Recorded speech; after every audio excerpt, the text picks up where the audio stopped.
boyfriend, then a goyfriend. We're here today to share our personal nonfiction and shed some light on our romantic restriction. It has a lot to do with our Russian Jewish descent and an attitude that I'm sure has caused all of you lament. Our home was strongly Jewish throughout our formative years. We ate bacon, shrimp, and cheeseburgers without shedding any tears. Our parents, realistically, had only one halachic concern. You must marry a Jew, was the only commandment we learned.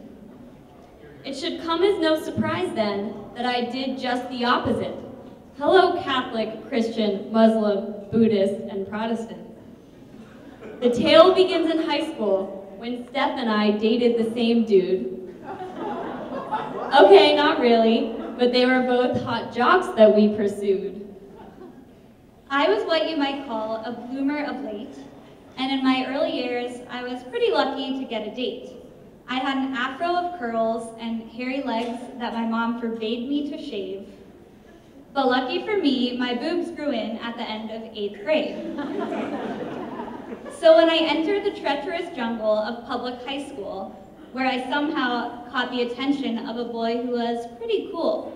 He had blonde hair, blue eyes, and was strikingly tall, but there was one major catch. He had no prayer shawl. As you might imagine, my experience was almost the same. He too had blonde hair, blue eyes, and was star of the lacrosse game. He overlooked my unibrow, frizzy hair, flat chest, and braces, and showered me with affectionate, non-Jewish embraces. For both of us, true love could know no bounds, and we scoffed at our parents and grandparents' disapproving frowns. In the world of love, the heart doesn't discriminate, and to judge someone based on religion, well, that's pretty much hate. Fast forward a bit, when time came to leave the nest. To my parents, it was obvious that washed Jew would be the best. That's Washington University in St. Louis. With over 40% Jews, our mother's hopes were high, that one day I'd bring home the most perfect Jewish guy. But junior year of school, I dated Adam, non-Jew, who treated me like a princess, as all boys should do. Regardless, is he Jewish? Always seemed to be the most pressing question. Don't they care about his personality, kindness, profession? So on our birthdays each year, Grandpa Yosef sends us cards in the mail, accompanied by $118 in the envelope without fail. I received no check that year, but a simple note instead. Better no boyfriend than a goyfriend, was all that it said.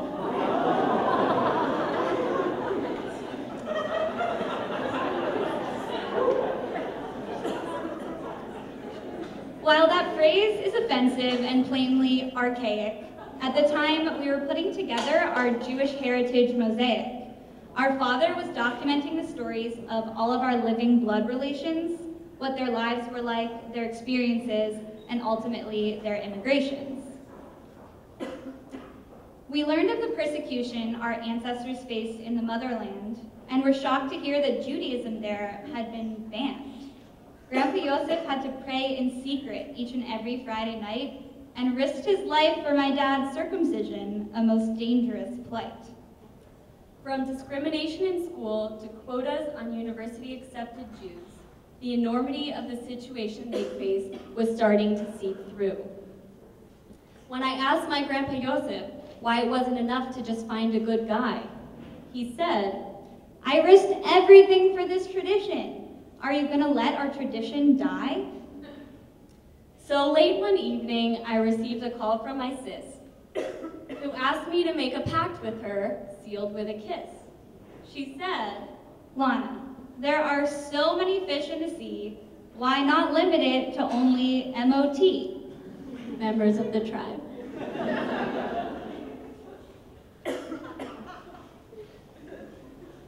Thus began a new chapter in our adventures with men, where we first asked the question of heritage and then only dated Hebes, dark-haired, short, and hairy-chested, where raising Jewish children would be a guarantee, not requested. By limiting our pool to only an acceptable selection of peeps, we started meeting men who our parents considered for keeps. It seemed like an easy win, one less battle to fight. And for the sake of our grandparents, repopulating the Jews seemed in sight. With no repopulating yet, some time came to pass, and we uprooted ourselves to the California green grass.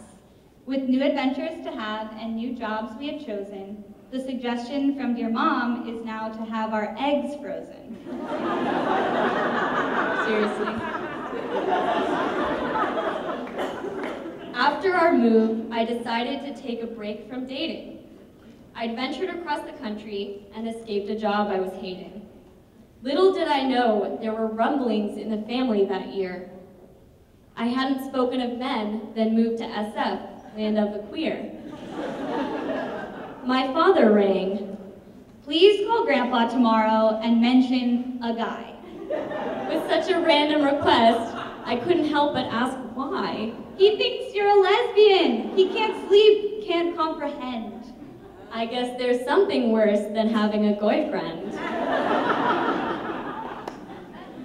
The good news is we're both dating Jewish men. When we take them to synagogue, they know when to say amen. You'd think from this news our mother would be felling, but with one issue out of the way, a new problem is always dwelling. If you have Jewish parents, you can probably guess that loving dissatisfaction will never regress. With each passing day, the only question that's asked is, now that he's Jewish, can you have kids fast? Thank you. Thank you.